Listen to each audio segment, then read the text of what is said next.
बस 3 बंदों का ले लो, तीनों जगह अलग अलग। बस बस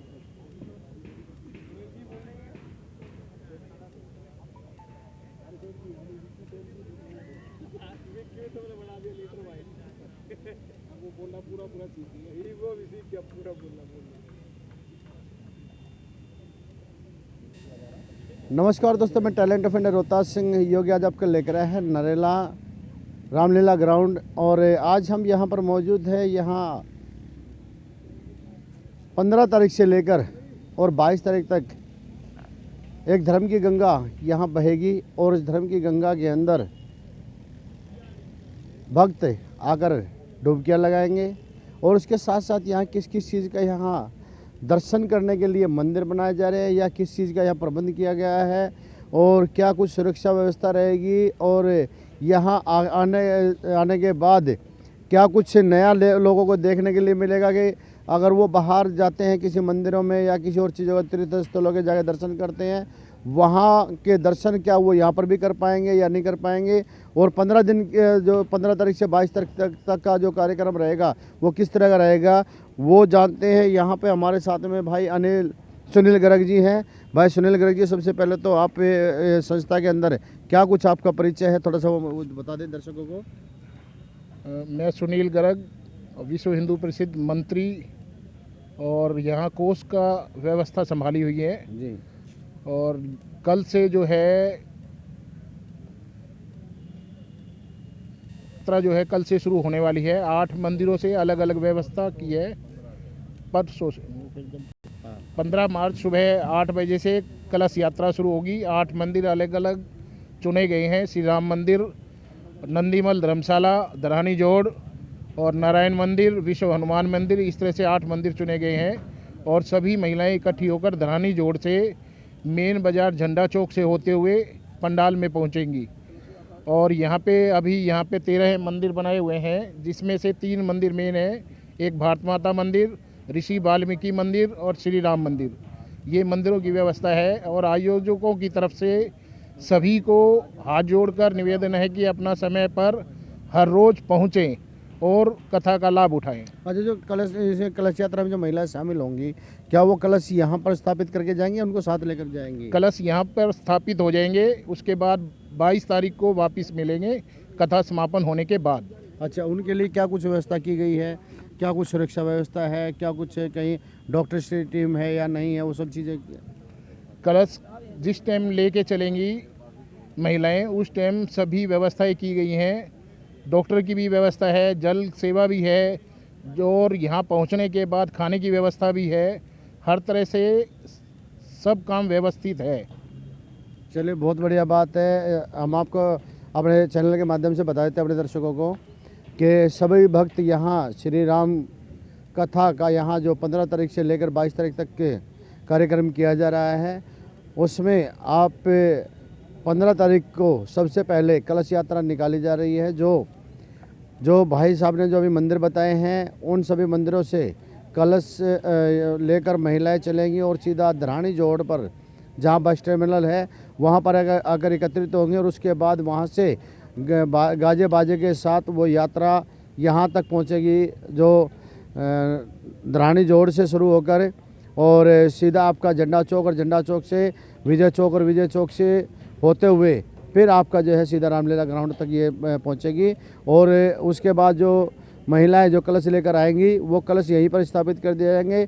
उसके बाद वो 22 तारीख को जो है वो कलश उन महिलाओं को पूजा पाठ करने के बाद वापस लौटा दिए जाएंगे। और जिस तरह से बताया है कि जो महिलाएं या जो भी भक्त इस यात्रा में शामिल होंगे, उन सभी के लिए यहाँ पर जो शुद्ध शाकाहारी प्रसाद की व्यवस्था की गई है। और जिसमें यहाँ की जो समिति के जो सभी मेंबर हैं वो सभी मिलकर उन सभी के लिए इस प्रसाद का अच्छी तरह से जो है बंटवारा भी करेंगे। और चलिए और भी चीज़ जानते हैं। और यहाँ पर मैं आपको बता दूं, एक यज्ञशाला भी बनाई जा रही है। जो किस चीज़ की बनाई जा रही है वो भी जानेंगे, क्योंकि वो हम अभी इन चीज़ों से अनभिज्ञ हैं कि वो क्या क्या चीज़ें इसके अंदर जो है इस्तेमाल की जा रही हैं और यज्ञशाला क्यों बनाई जा रही है और यहाँ पर कितने कुंड जो है बनाए गए हैं वो भी हम जानेंगे।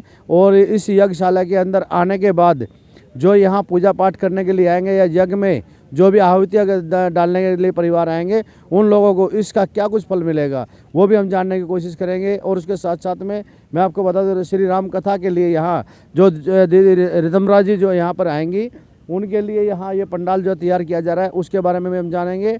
तो पहले चलिए जानते हैं अपना यज्ञशाला के लिए।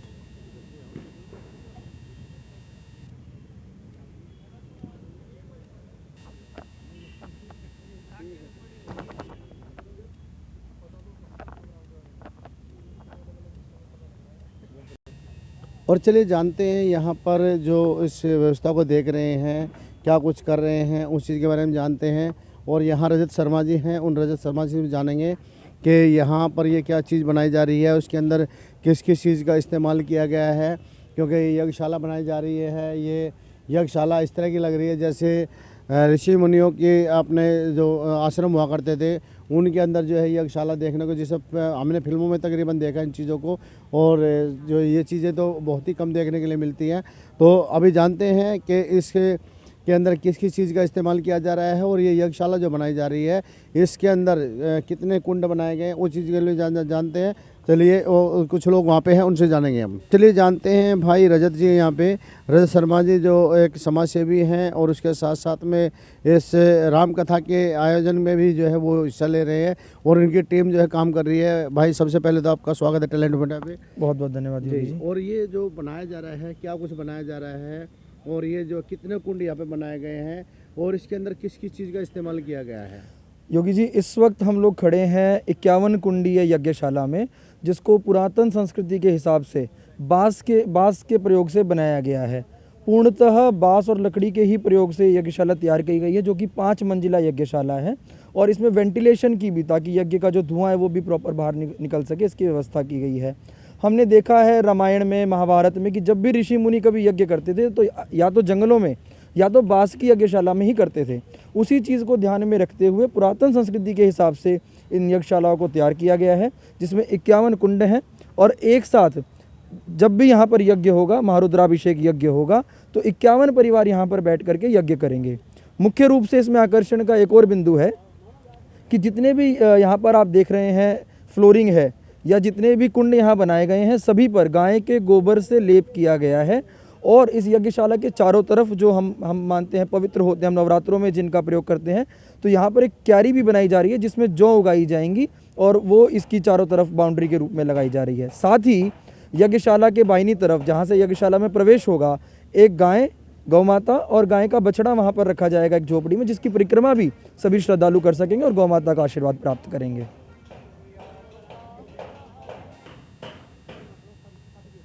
अच्छा रजत जी, अगर बात की जाए, आपने पुरोहितों से भी बात की होगी, यहाँ समिति के जो लोग हैं उनसे बात की होगी, इस यज्ञशाला के अंदर जो लोग आएंगे यज्ञ में शामिल जो होंगे, क्या वो लोग अपना सामान लेकर आएंगे या सामान की व्यवस्था की जाएगी या उसके कुछ पैसे दिए जाएंगे, क्या कुछ होगा? योगी जी, मैं आपको बता दूं कि जितने भी यजमान इस यज्ञ में होंगे वो सभी हमारे सहयोगी, हमारे साथी इस यज्ञ में हिस्सा लेंगे। जो हमारे अतिथि वृंद हैं वो हिस्सा लेंगे। और यज्ञशाला में बैठने के लिए कोई अलग से शुल्क नहीं है, बल्कि जो लोग इसके लिए चयनित किए गए हैं वो अपने परिवार सहित इस यज्ञ में हिस्सा लेंगे। सामान की सारी व्यवस्था समिति की तरफ से कराई जा रही है। और इसके साथ साथ मैं आपको बता दूं कि यज्ञशाला में प्रवेश करने के भी कुछ नियम हैं। जब इस यज्ञशाला की प्राण प्रतिष्ठा हो जाएगी, उसके बाद से इस वेश में जिसमें आप और हम इस वक्त इस यज्ञशाला में हैं, ये यहाँ पर अलाउड नहीं होगा, बल्कि भारतीय संस्कृति के हिसाब से केवल कुर्ता पजामा या कुर्ता धोती के अंदर ही इस यज्ञशाला में प्रवेश संभव होगा।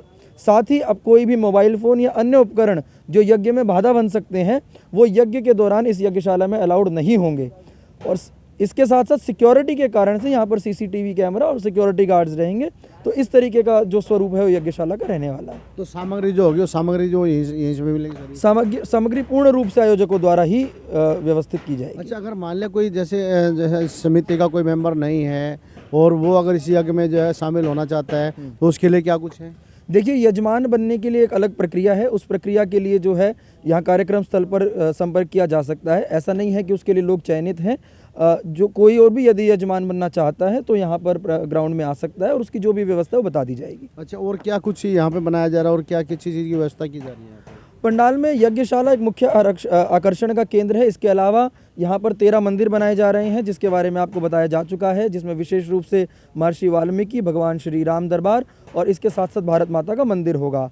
साथ ही एक मुख्य पंडाल जो है जहाँ पर कथा होगी प्रतिदिन दोपहर 3 से 6 बजे तक, वहाँ पर भी हमने उसको तिरंगे के रंग में 3 हिस्सों में विभाजित किया है व्यवस्था को बनाने के लिए, जिसमें केसरिया, सफ़ेद और हरे रंग से व्यवस्थित रूप से जो है उस पंडाल को विभाजित किया जा रहा है। साथ ही मीडिया और जो देश भर से, विश्व भर से महान संत महात्मा इस कथा में पधारने वाले हैं नरेला की पावन धरती पर, उनके बैठने के लिए अलग व्यवस्था की जाएगी।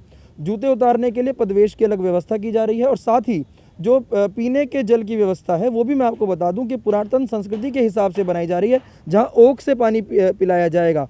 तो उसका भी जो है मुख्य कारण ये है कि जो हमारे नवयुवक हैं, जो नई पीढ़ी है, जिस पीढ़ी में हम खुद हैं, जिन्होंने इस व्यवस्था को प्रैक्टिकली नहीं देखा है, वो लोग उस संस्कृति से उनका परिचय भी हो सके और इसका प्रचार प्रसार भी हो सके।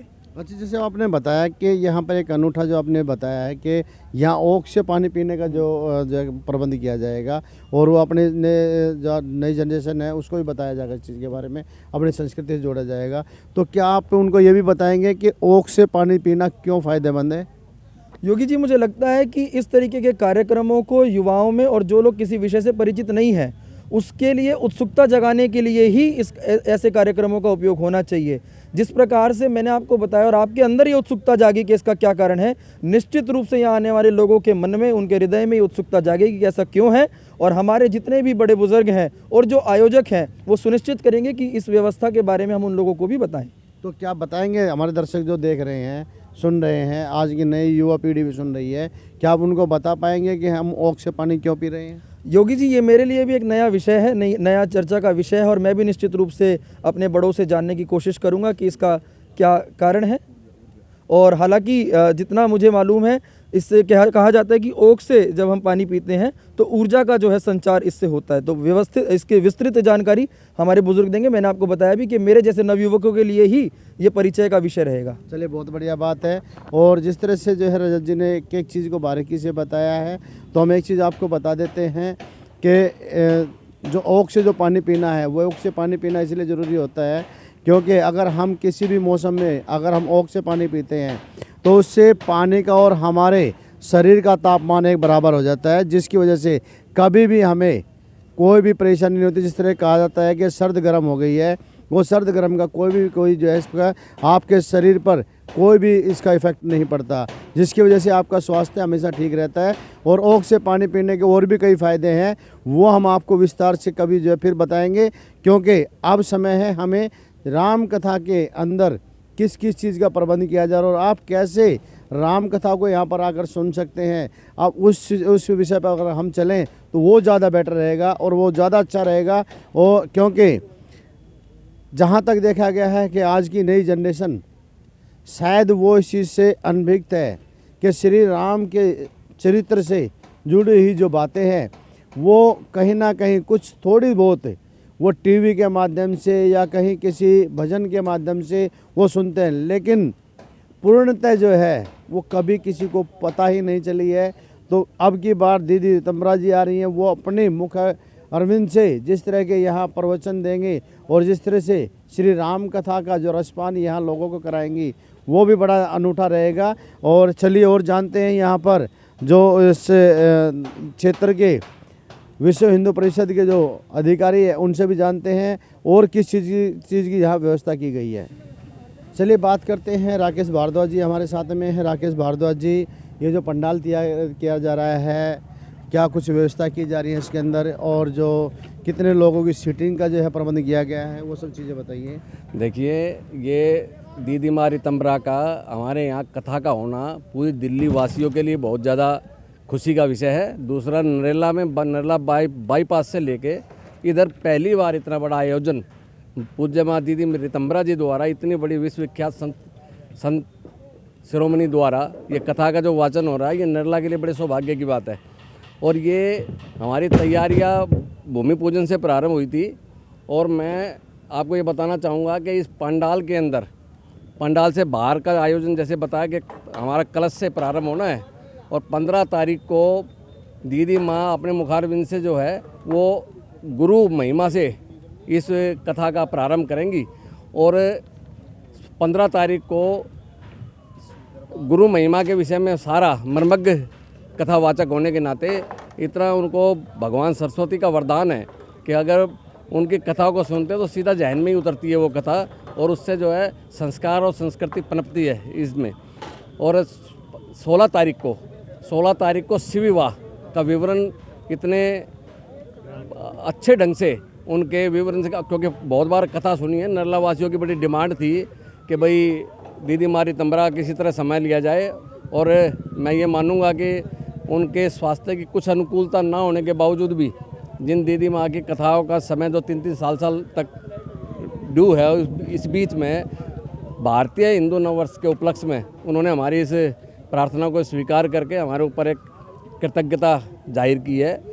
17 तारीख को श्री राम जन्म का उत्सव बड़ी धूमधाम से मनाएंगे, और नरला वासियों में इतनी खुशी है कि भाई भगवान राम का जन्म हमारे यहाँ नरेला में होने जा रहा है, और राम जन्म भूमि का शिलान्यास भी इस बार, मतलब उसके दर्शनार्थ भी अयोध्या में भी जो राम दर्शनार्थ के लिए खुल जाएगा मंदिर, जो संभावना पूरी है। अच्छा राकेश जी, अगर बात की जाए कितने भगतों की आपने यहाँ पे जो व्यवस्था की है, कि कितने भगत यहाँ बैठकर आराम से जो है देखिए सुन सकते हैं? कथा में हमने 5000 से 6000 के बीच में कुर्सियों का इंतजाम किया है, जिसमें कि भाई किसी को दिक्कत ना हो। उसके बावजूद खुला पंडाल भी रखा है, क्योंकि ये हमारा रूरल बेल्ट है और यहाँ से हरियाणा और यूपी नज़दीक लगता है।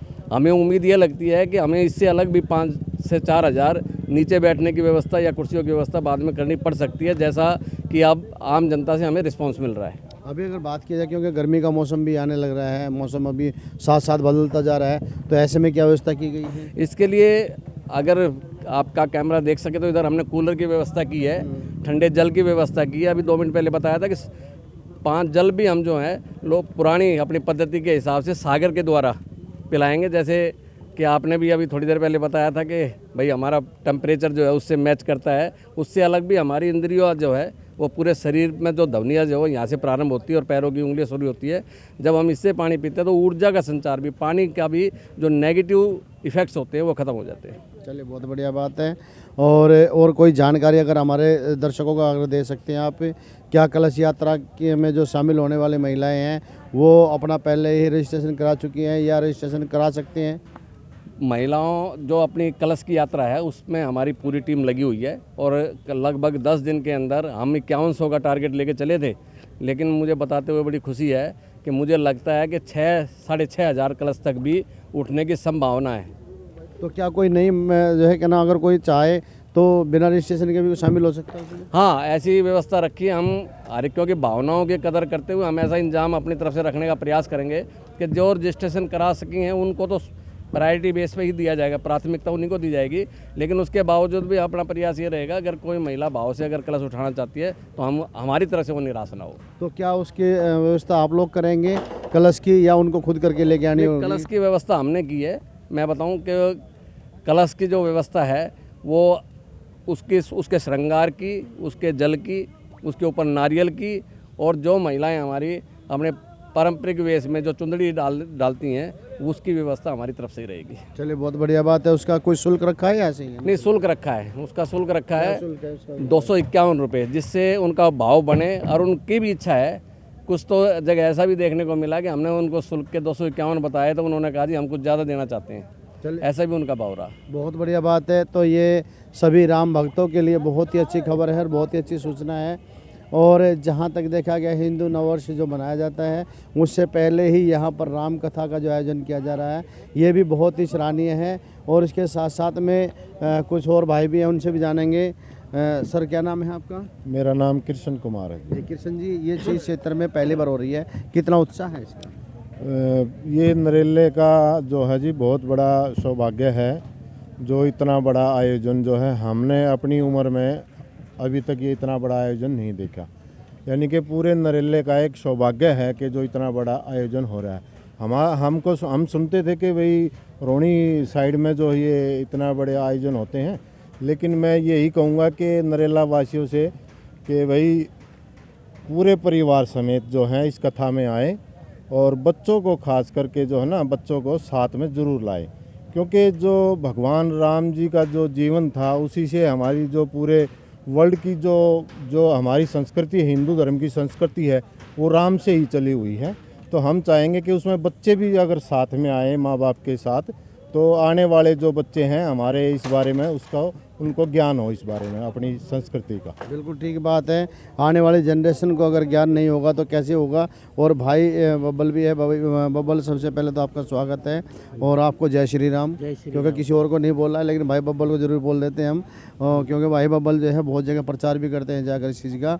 तो भाई बब्बल, आपके क्षेत्र के अंदर पहली बार आप ये जो देख रहे हैं, तो आज आप सो भी नहीं रहे, आगे यहाँ व्यवस्था देख रहे हैं, तो कैसा लग रहा है आपको? हमें बहुत ही खुशी हो रही है। हमें जो है ना इस काम करने का एक बहुत ही उल्लास और जो है सौभाग्य प्राप्त हुआ कि हमारे नरेला क्षेत्र में जो है रामलीला ग्राउंड में माँ रीतम्बरा का जो हमें आशीर्वाद और उनका व्याख्यान से जो मुख से हमें वाणी जो मिलेगी, उससे बहुत ही सब पब्लिक बहुत ही खुशी के मारे, बस क्या बताऊँ। चलिए, बहुत बढ़िया बात है। आपका कहना है कि वो जो है क्या नाम वो करेंगे, और भी भाई हैं कि उनसे भी जानते हैं। चलिए 1 मिनट में, चलिए। और यहाँ पर राम भक्त भी हैं, उनसे भी जानते हैं कि इस क्षेत्र के अंदर ये इस तरह की जो महा श्री राम कथा जो हो रही है, क्या कुछ कितना उत्साह है उनके इस कार्यक्रम को देखकर, और कितनी तैयारियाँ वो कर रहे हैं।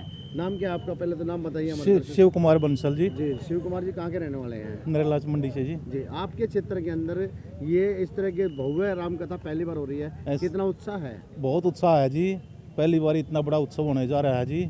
इतनी बड़ी जो है मतलब योगी तपस्वी जो है माँ जो है यहाँ पे जो राम कथा का विमोचन करेंगी, तो हम इसके लिए उनके माँ दीदी माँ के बड़े शुक्रगुजार हैं। कितना स्वागत कर रहे हैं आप उनका? हम तन मन धन से जी उनका स्वागत करेंगे। चलो भाई, कितने क्या नाम, जैसे यहाँ पे दीदी रीतम्बरा जी आएंगी और राम कथा का यहाँ पर जो है क्या नाम आकर अपने मुख अरविंद से वो सुंदर सुंदर शब्दों से राम कथा का यहाँ विमोचन करेंगी, तो कितने स्वागत की तैयारी कर रहे हैं आप? सबसे पहले बताइए कितना उत्साह है उसका, पहले बताइए। हमें तो बहुत ज़्यादा उत्साह है और नरेले वासियों का भी बहुत ज़्यादा उत्साह है, ये मतलब उनके स्वागत के लिए। तो क्या तैयारी की है आपने, अपनी तरफ से क्या तैयारी की है? हमने पूरी होल्डिंग वगैरह सारे लगवा दिए हैं, जगह जगह पर होल्डिंग, जगह जगह पर प्रचार कर रहे हैं हम दीदी माँ का। तो कहीं फूल वगैरह की व्यवस्था नहीं करी? खाली होल्डिंग लगवा दी है? फूलों की व्यवस्था हो रही है, गेट वगैरह बने हुए हैं, हर जगह गेट वगैरह बने हुए हैं। चलिए, बहुत बढ़िया बात है। भाइयों ने गेट भी बनवा दिए हैं, फूलों की व्यवस्था भी कर दी है, होर्डिंग में जगह जगह लगवा दिए हैं। और एक भाई और भी है, उनसे भी जानते हैं कि वो राम भक्त यहाँ आए हैं, तो क्या कुछ। भाई, क्या नाम आपका? रमेश चंद जैन जी। जी, रमेश जी, आप यहाँ पर आए हैं, पहली बार आए हैं या इससे पहले भी आए हैं? पहली बार ही आया हूँ जी, इतना बड़ा आयोजन पहली बार ही हो रहा है। पहली बार हो रहा है, तो कितनी खुशी हो रही है? बहुत खुशी हो रही जी। तो क्या कुछ तैयारियाँ कर रहे हैं आप जो दीदी के स्वागत के लिए? स्वागत के लिए काफ़ी तैयारी है जी। तो कैसे क्या कुछ तैयारियाँ की है आपने? ये आपने क्या तैयारी की है? यहाँ तो तैयारियाँ सारी चल रही हैं, लेकिन आपने क्या तैयारी की है दीदी के स्वागत के लिए? स्वागत के लिए जगह जगह बैनर लगवाए हैं जी, जगह जगह बोर्ड लगे हैं। अच्छा, दीदी मतलब जो है स्वागत के लिए बैनर लगवाए हैं और बोर्ड लगे हैं, लेकिन भाई ने फूल की व्यवस्था नहीं करी है। फूल की व्यवस्था है जी। अच्छा, चलो, बहुत बढ़िया बात है। देखिए, ये हम अपनी तरफ से वैसे कह रहे हैं, क्योंकि लेकिन भाई जो है क्या ना उत्साह, बहुत उत्साहित है, और यही उत्साह का ही विषय है। और जो उत्सव है ये उससे भी ज़्यादा बढ़कर है, क्योंकि ये कहने की आवश्यकता नहीं है कि मन के जब फूल जब खिले हों, क्योंकि भाई का मुस्कुराना ही ये बता रहा है कि उसके मन के अंदर कितने फूल खिले हुए हैं, कि मन के फूल जब खिले हुए हैं तो बाहर के फूलों की आवश्यकता नहीं है, ये मन के फूलों से ही बहन जी का स्वागत करेंगे यहाँ पे। तो चलिए, अब आपको और कुछ यहाँ पे जो चल रहा है उस चीज़ की भी जो है क्या नाम एक बार दिखा देते हैं कि किस तरह से मजदूर यहाँ काम कर रहे हैं, किस तरह से कार्य कर रहे हैं सभी।